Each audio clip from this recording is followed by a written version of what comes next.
اسلام زندہ باد، قرآن زندہ باد۔ نکاح نامے پر اگر کوئی یہ شرائط لکھوائے کہ دوسری شادی کریں تو 10 لاکھ ادا کریں، طلاق دیں تو 10 لاکھ ادا کریں، ناراض ہو کر ماں باپ کے گھر آئے تو 10,000 ماہانہ دے دیں، پر تو مقصد یہ ہے کہ اس بیوی کا ہمیشہ کے لیے بیچارہ نوکر ہو گیا نا، کیا بےہودی، جو شرط شریعت کے خلاف ہے اس کی کوئی حیثیت نہیں ہے۔ اللہ نے اس کو دوسری شادی کی اجازت دی ہے، تم کون شرط لکھنے والے؟ بالکل حرام۔ اگر طلاق دے تمہیں پیسے دے، کیوں؟ طلاق دینے کا بھی اس کو حق ہے۔ یہ ساری شرطیں غلط ہیں، اور جو شرط شریعت کے خلاف ہو اس کو نہیں لکھنا چاہیے۔ ہاں باقی نان نفقہ لکھوا سکتے ہیں کہ بھئی اگر ناراض ہو جائے ماں باپ کے گھر سے، بھئی اتنے پیسے مہینے کے خرچہ دیا کرو، وہ ٹھیک ہے، نان نفقہ بیوی کا حق ہے۔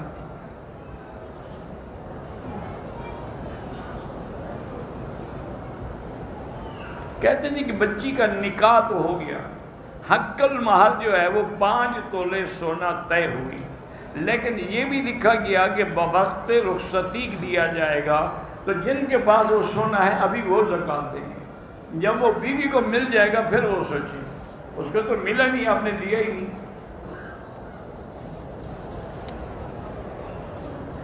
کہتے ہیں جی یہاں کچھ لوگ جب ٹانگیں کھول کے نماز پڑھتے ہیں، ٹھیک ہے اللہ ہدایت دے، بعض اوقات تو اتنا کھولتے ہیں خدا نہ خواستہ کہ جو سائڈ پہ کھڑا ہے وہ اپنی ٹانگیں ہٹا لے تو بیچارے گر جائیں، حالانکہ یہ کوئی حکم نہیں ہے۔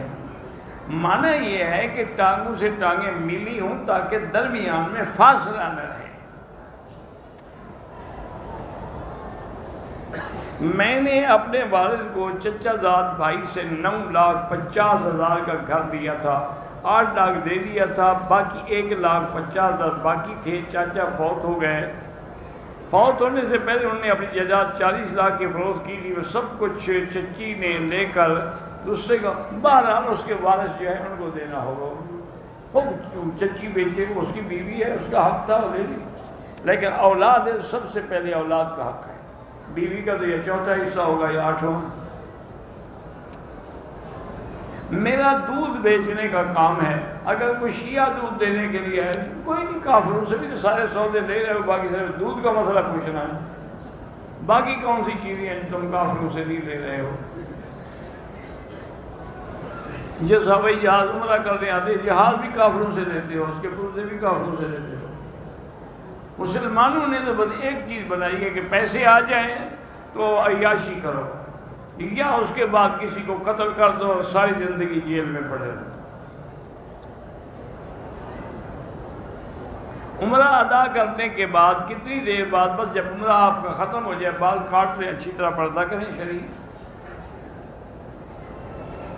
نفلی طواف کے دوران پردہ کر سکتے ہیں؟ ہاں کر سکتے ہیں۔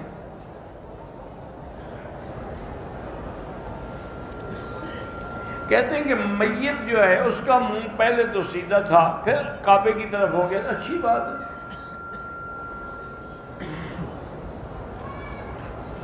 میرے پاس قرآن مجید اگر ہیں تو کیا کارگو کے ذریعے بھیج سکتا ہوں؟ بھیج سکتے ہیں، ساری دنیا سے جو قرآن آ رہے ہیں کارگو سے ہی آتے ہیں۔ ایک امام ہو، ایک مقتدی ہو، تیسرا نابالغ بچہ ہو، تو مقتدی اور نابالغ بچہ امام کے ساتھ ہی کھڑے ہوں گے یا دوسری وہ پیچھے بھی کھڑے ہو سکتے ہیں، ورنہ جو بڑا ہے وہ دائیں ہاتھ کھڑا ہو جائے اور بچہ جو ہے وہ بائیں کھڑا ہو جائے۔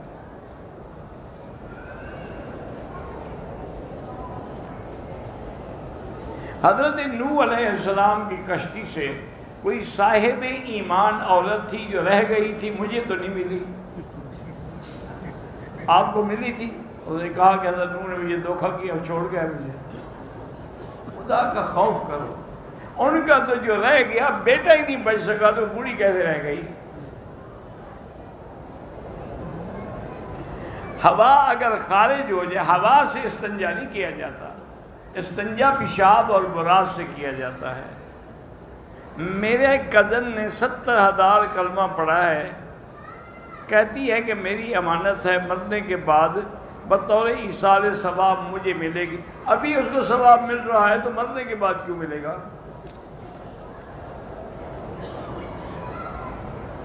والدین اگر بچے کو زمین کا حصہ نہ دیں تو قبر میں دیں گے، قیامت میں دیں گے۔ یہ نہیں ہے کہ والدین سے لڑے۔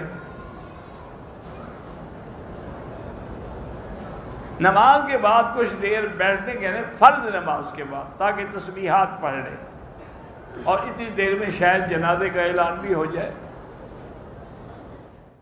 اسلام زندہ باد، قرآن